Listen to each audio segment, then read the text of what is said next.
Okay. Hi, my name is Bailey Walls, and this is my classroom management plan. I have made a PowerPoint to show my parents whenever we do have teacher-parent conferences, just to kind of tell a little bit about me.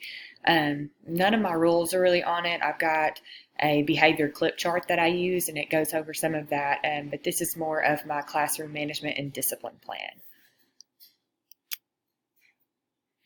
So the mission statement for DeQueen School District is to provide our students with the skills and knowledge they will need to succeed and excel in every aspect of their lives.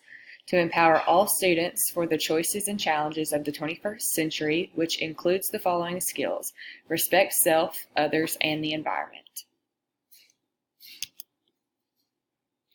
So my classroom rules for this year are going to be listening bodies. I will listen and follow directions. Helping hands. I will use my hands for helping, not hurting. Walking feet. I will walk in school to be safe. Raised hands. I will raise my hand to ask a question or share an idea. Quiet mouths. I will use my inside voice. So some consequences for behavior issues within the classroom. First off, we're going to use a verbal reminder. I'm going to tell the students of the problem and warn them of the consequences to come if they do not act right. The second is going to be think about your actions. The student may be removed from the activity that they are doing at the time, and they're going to think about the problem that we are facing. This third one is going to be to contact the parent. The student will be removed from the activity to think about the problem, and then the parent will be notified of the issue. I've got various apps that I'm going to use this year to get in contact with my parents. I also use slips that I will put in their take-home binders that they take home every Friday. So those are just kind of ways that I contact the parents. And then to leave the classroom. The student will be taken to the principal to handle the problem if I can't handle it within the classroom, and the parent will also be notified. Procedures and routines. So these are just some basic procedures and routines that I want to implement in my classroom this year. I think they're important to have just so it's not chaotic. Entering the classroom. The students will enter the classroom and will immediately put their backpack and their things away. And then the students will then grab their morning worksheet and get started and seated. We do DI reading instruction at 8:10 every morning. So really the students have about 10 minutes to put their things away, get their morning work, and then leave quietly down the hall to go to DI. Lining up, students will line up in their number order in front of their cubbies. I have little numbers velcroed to the cubbies. They're numbered in ABC order. They are going to know their number from day one, so they'll know where to line up. End of class dismissal. Students will be asked to collect their work from their cubby and put into their take-home binders.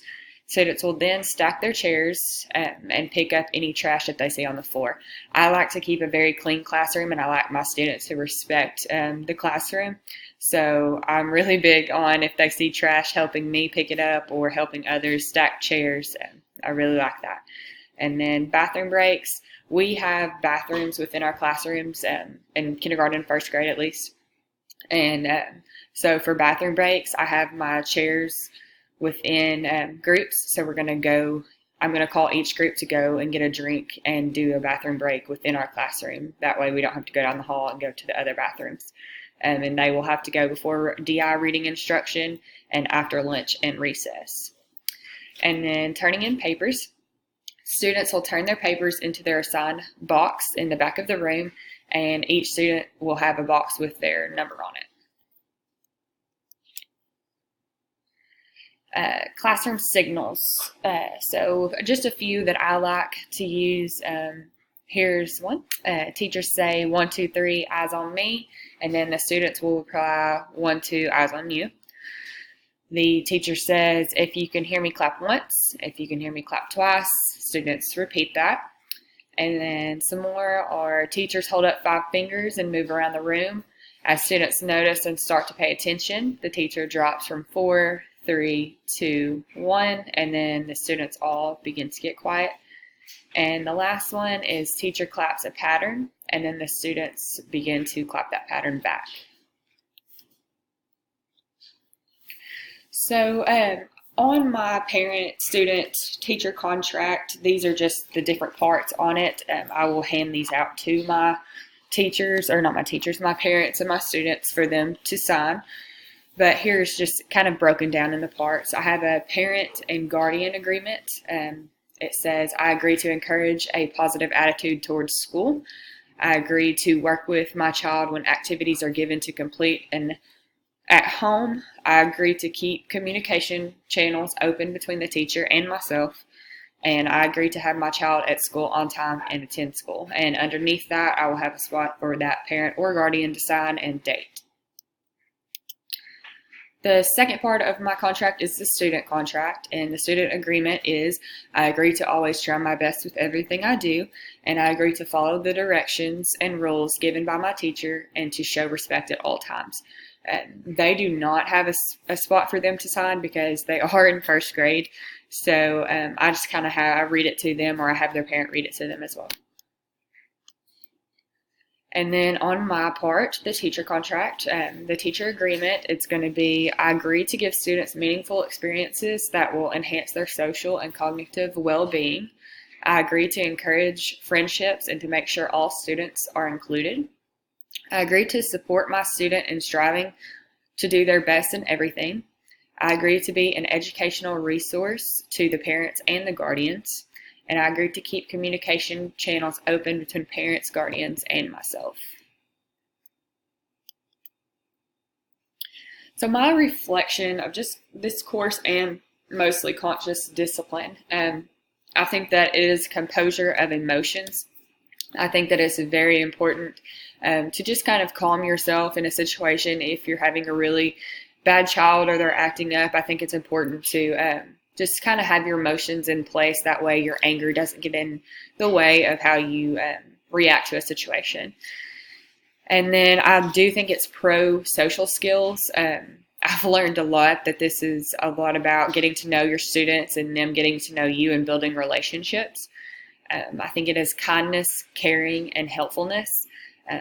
I think that it's very important to care for your students' feelings in situations, even if they are acting bad or it's a child that you don't particularly like that much. I do think it's important to understand that they have a life outside of school and to care for that and be kind and helpful about it.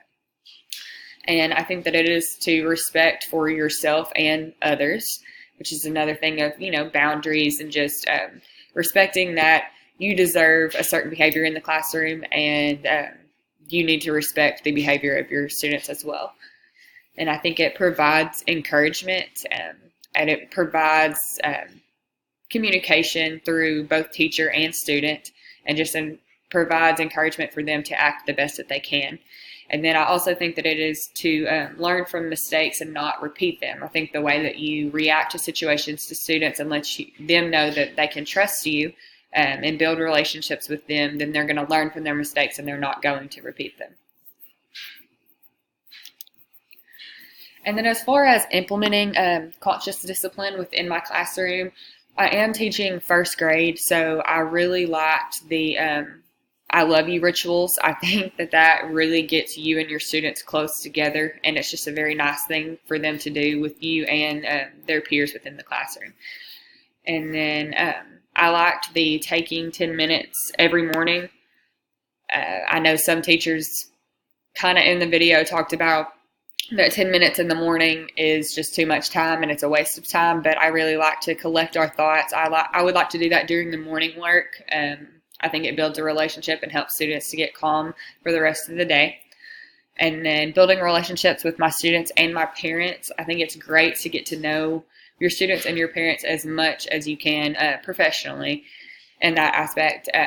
There was many videos where teachers were noticing students and parents just acting funny or dressing funny, and they were able to help them. I think what happens at home and in their life outside of school really reflects how they act within the school. And then I would like to have procedures and rules for handling discipline. A lot of the scenarios that we wrote papers over there weren't ever really procedures and rules put into place for how to act towards a certain situation. And I think if you're going to act one way towards one student, then you need to repeat that with any other student that does the same thing. So, thank you.